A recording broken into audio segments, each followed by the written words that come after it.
This is Daily Blast Live. We're talking about what you're talking about. Real, honest, entertaining, live.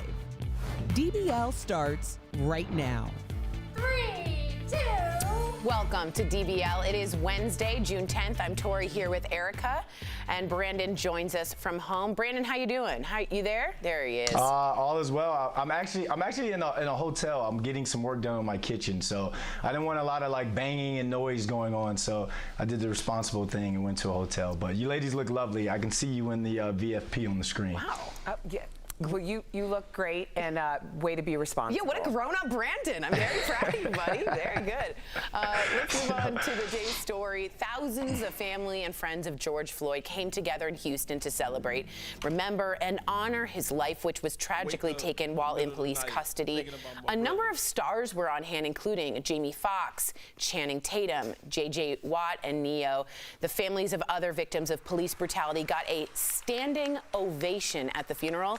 They included relatives of Eric Garner, Trayvon Martin, Botham Jean, and Ahmaud Arbery. It was one of the most moving moments during Reverend Al Sharpton's eulogy when he called them all out. Let's take a look at that together.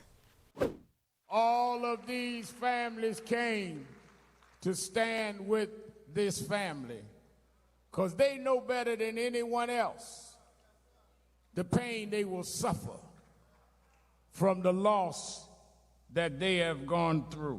Lives like George will not matter until somebody pays the cost for taking their lives.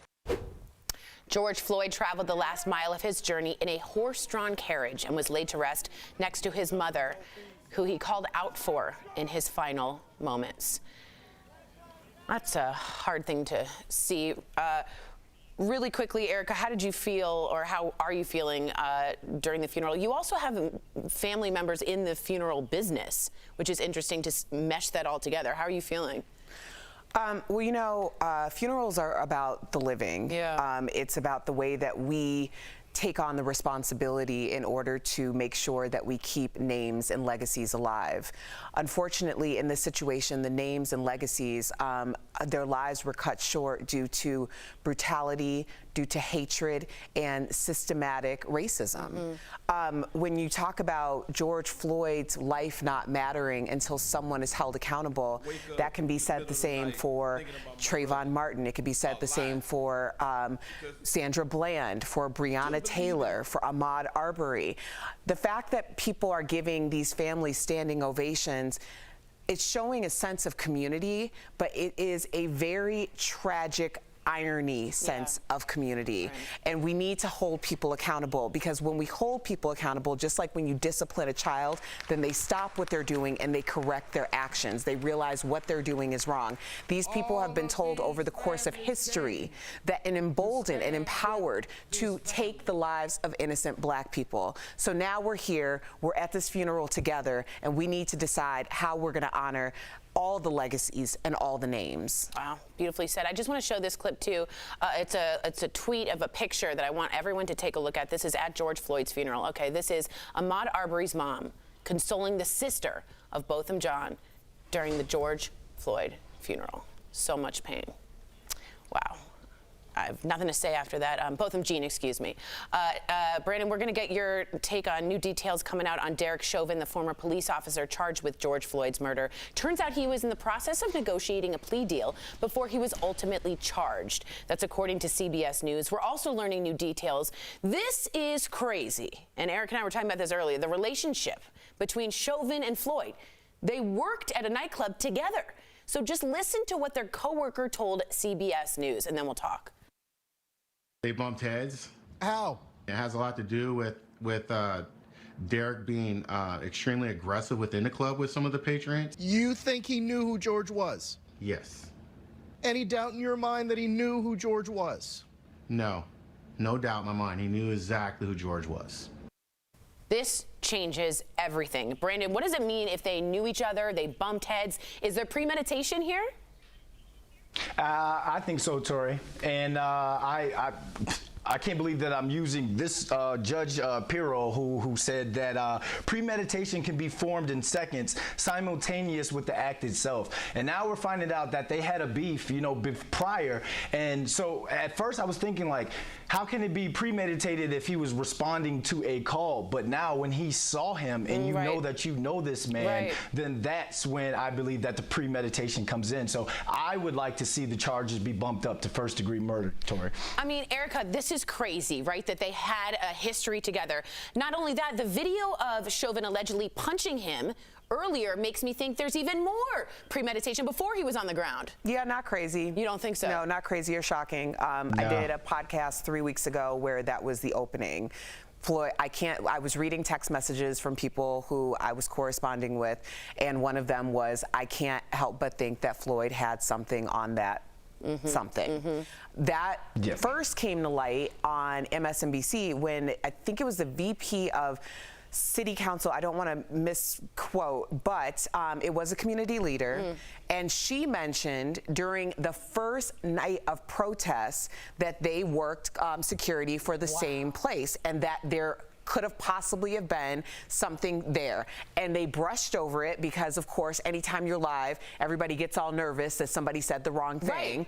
And she was absolutely correct. And as time has gone on, I think that the focus has been on making sure that these police officers, I use that term loosely, have been apprehended and that they're charged. But this narrative has always been out there. Wow. Yeah, as soon as I heard they might have worked in the same nightclub and that they might have known each other from the start, I was like, could this possibly have been completely a premeditation? And it seems like we're getting closer and closer to that. A lot of people writing in, this is deep, right, Erica? Exactly, Erica. People of YouTube and Facebook have been writing me a lot saying, did they know each other? Well, now we're getting a clearer picture, which we deserve.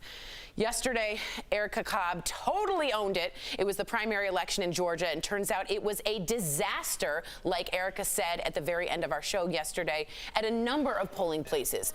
Specifically black communities, right, were reportedly some of the hardest hit. Lines stretched around the block. People waited for hours just to cast their ballot. The New York Times reports it was a full-scale meltdown of the state's new voting system. Some local residents pitched in to help, passing out supplies to people who were waiting for 4 or 5 hours to vote. I do want to let you know it was a hot day out there, so bravo for all of those that stayed in line. This was all going on yesterday during our show, and again, as I said, Erica called it out. Let's take a look at that. I do want to have a slight call to action for anyone who considers themselves an ally in Black Lives Matter. Today is voting day. Yes. For North Dakota, West Virginia, Georgia, South Carolina, and Nevada. There are reports coming out of multiple districts, predominantly black communities, that are not being allowed to vote, or there is suspicious activity happening in the voting booth. Allies, we need you. This is at the Sandtown precinct in South Fulton County. This is not the only one. We need you to use Twitter, spread the message, make sure that no county is being hindered or disallowed the right to vote. This is when being an ally means something. Your voice matters in every capacity. Make sure that every community is allowed to vote, and do not allow them to slow down this process. This is our right, it is our responsibility, and we need all hands on deck. Today and for every voting day, this is what you're being called to do today. Please help. Want to be ahead on the news? You tune into DBL and listen to Erica Cobb. Georgia's Secretary of State blamed local officials in Fulton County, which is most of Atlanta, and now there's an investigation underway. But Stacey Abrams, if you don't know who that is, she ran against the governor, Brian Kemp. She lost to some sketchy results, said it's emblematic of the deep systematic issues we have here in Georgia. Voters get hurt, and that's what we see happening in Georgia today. Myrna Perez, Erica, Director of Voting Rights at the Brennan Center for Justice in New York, says we can no longer kneel on the neck of democracy, and that's what this is. How do you respond to that? The reason why I address specifically allies is because I think that people are in the middle of a awakening. And once you've considered yourself an ally, that means you cannot go back to sleep on this. Voter suppression is something that my grandmother talked to me about, my aunts and uncles, like that. This is something that is so ingrained in our system that most people who just get their mail-in ballot and they send it in, or they show up to the polls, and a lot of times it takes, what, 15, 20 minutes. This is such a foreign idea to so many people, except for Black people, right, because we have been told that all the different ways in which our voices are suppressed. People show up to vote, they show up to exercise their civic duty, and then there's yet another barricade. That's why I called upon allies, because we need for people to understand, just like you saw with your own two eyes, a man's life being taken by a police officer, you need to trust your eyes, as Mike Brown Sr. and Anthony Shahid just said from Chosen for Change. Trust what you are seeing, because what you are seeing is real. This is the way that voices are silenced. If you want to be a part of change, then you have to be a part of calling out and demanding that people are able to vote in a timely manner, not have to spend 8 hours of the day in the hot heat in order to exercise their civic duty. It is criminal and it is unfortunate in every way. That is so well said. That's disenfranchisement in motion. Brandon, do you want to follow up on that? I mean, it's just powerful because, Erica, when you said that this is what our grandparents had told us about, another thing that they were suppressing and had to be quiet on in a way, or silence. It's funny because now you're seeing people standing out there for 5 hours, 6 hours, 7 hours, and still waiting in line to vote in that heat. That's paying homage to our grandparents, yes, and those who weren't able to do that. So yes, I love the fact that the people stood out there and still weathered the storm or the heat and still went out there and voted, for sure. I agree. And remember, people died fighting for those rights. We'll be right back. Yes.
Welcome back to DBL. You might have heard the reality show Vanderpump Rules is cleaning house. 4 cast members, Brett Caprioni, Kristen Doty, Max Boyens, and Stassi Schroeder, were all fired over racially insensitive comments and tweets. Stassi and Kristen have been under fire after it came to light that the two had reported a former coworker, Faith Stowers, or Stowers, I hope I got that right, for a crime she had nothing to do with. Stassi recently posted an apology on Instagram saying she was filled with remorse and regret for the hurt that she had caused. Kristen also posted a similar apology saying her actions were not, quote, racially driven, but she is now aware of how her privilege blinded her from the reality of law enforcement's treatment of the black community. Meantime, Brett, whose mother is half black, was fired over using the N-word in tweets. He told Us Weekly that he accepts the network's decision to let him go and that he's committed to working with his community to repair the damage that he has caused. I want to get your take on this, Erica. Are you in favor of this? Are you not in favor of this? What do you think? I think it's important that people understand this is what happens when you're the only one in the room. Faith was the only cast member of Vanderpump Rules. When we talk about issues and you're the only one in the room, then it becomes a faith issue. If she has a problem with representation or how she is being protected or not protected, then it's her issue. It's not a system issue because everyone else has a coalition of this is our issue. Then it becomes her issue. So when we talk about this, and I'm very familiar with this, when we talk about this, I think it's important that every organization that stood up and said, we stand behind our black employees and community starts walking it like they talk it. And that's what happened to Bravo. And it will continue to happen until people actually change something within the system. That means equal representation, equal pay, and definitely don't make things the issue of your black employees. Make it the issue of your entire institution. Well said, Brandon. I completely agree with this, Erica. It's got to be what you said. It's not a faith issue. It's the other people's issues. It's sort of the white issue. How do you feel about that, Brandon? Well, I mean, this is something, Tori. You know, you've been an ally for quite some time now. You've been very empathetic with me, Al, Erica, and Lindsay. Yeah. Tell you our stories. But now this is just showing you that we're not just saying this. We're not just angry or anything.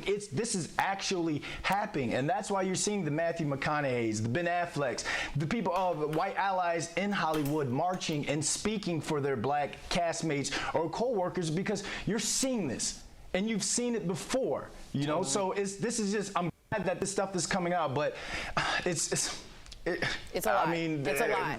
But it's I think a lot. I just want to say, if you're racist and you're fired, that's your fault. That's a meme going around that I think should be spread.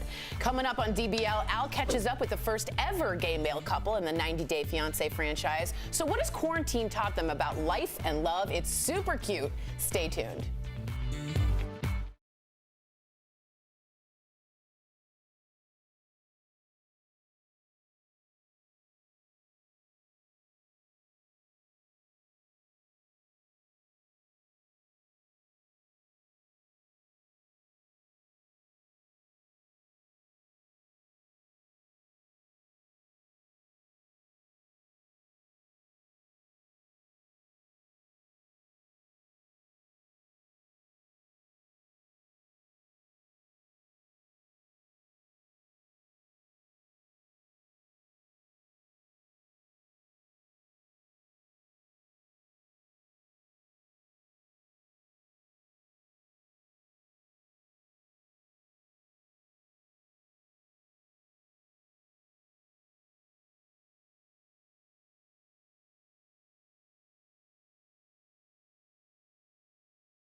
This summer, couples are leaving everything behind to follow their heart out of the country and find true love. It's part of a new season of 90 Day Fiancé's hit spinoff, The Other Way, out now on TLC. Earlier, Al caught up with one of the couples. Take a look. I never dreamed I would move to another country, but I'm here in Mexico to be with the love of my life. Do you think he'll approve of us? Kenneth and Armando, welcome to DBL. I'm not only a big fan of the show, but I'm a big fan of you guys. I'm moving to Mexico in 2 weeks to be with the love of my life. I never thought I would move to another country or do anything like that, but I'm ready to go to be with Armando, to be with my love. The time is now. Kenneth, you left Florida, you left the United States to move to Mexico. How's the adjustment been, especially because the quarantine is now in place? Oh, it's been a big adjustment. I left a lot in St. Petersburg. I left my children, my grandson. It was very hard leaving them. I sold everything I own, my house, to be with Armando. I'm just worried about our safety. People in Mexico are still homophobic. Kenneth, you came out to your parents, and it seemed like you were almost surprised and shocked at how accepting they were of your sexuality. Armando, your family didn't take it as well. Can you tell us a little bit about that and where your family is now? I came out to them about 4 years ago. They didn't accept it. As many thought I was confused.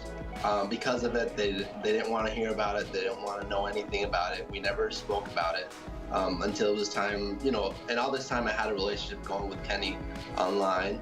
And when it was time to move in together, I had, to come clean with them. You guys have a 26-year age gap. I was 26 years older than him. Do you exfoliate? What do you do where you are not aging, sir? Because it's super weird. On behalf of all the viewers, you look like you are 34 years old, so me asking an age gap question with no setup, people are gonna be like, what is he talking about? Kenny, we need your beauty secrets now. Come on, man. I need to start a line or something, because I know a lot of people have been asking that. I think it's just good genes, and I tell everybody too, I try not to worry about stuff. I've been the type of person who just doesn't stress. I don't worry, and I think that's ages a lot of people. I just have a young mindset, and with Armando, it's like I always tell him, I'm immature and he's more mature than I am, so we meet in the middle that way. But thank you for your compliments. I appreciate it. That's 90 Day Fiancé, The Other Way. Can't wait to see this season. Thanks, guys. You guys were a pleasure to have here on DBL. Thank you. We appreciate you. Promotional consider.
Welcome back. Pesky weeds can be a hassle in the garden, and whether or not you have a green thumb, I don't. Jeff discovered a safe solution in today's DBL home hack presented by American Home Shield.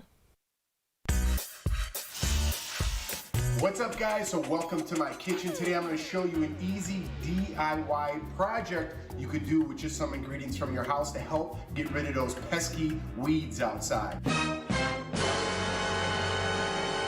I'm going to give you the recipe or the ingredients I found online, which is 1 gallon white vinegar right here, 1 teaspoon regular dish soap, and 1 cup of salt. So you all know how to get weeds out with this, or maybe you don't, but it's a pain and it takes forever. And some of these weeds are really spiky. So hopefully this solution that we made inside does the trick. I'm gonna spray these.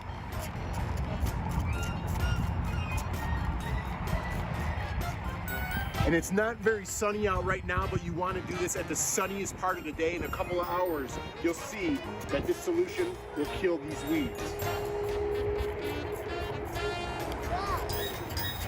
And as you can see, it's safe for the kids, so it's not going to hurt them. So that's my DIY project, guys. I hope you enjoyed it, and I hope you have a greener lawn from it. When it comes to your home, American Home Shield warranty helps cover many things homeowners insurance leaves out. Call American Home Shield at 1-800-919-3629 to get a free quote today. Okay, Erica, this just in. Yes, the weeds are gone. Oh, good. From Jeff's garden. Yep. DBL's new every day. We'll see you same time, same place tomorrow. Bye, guys.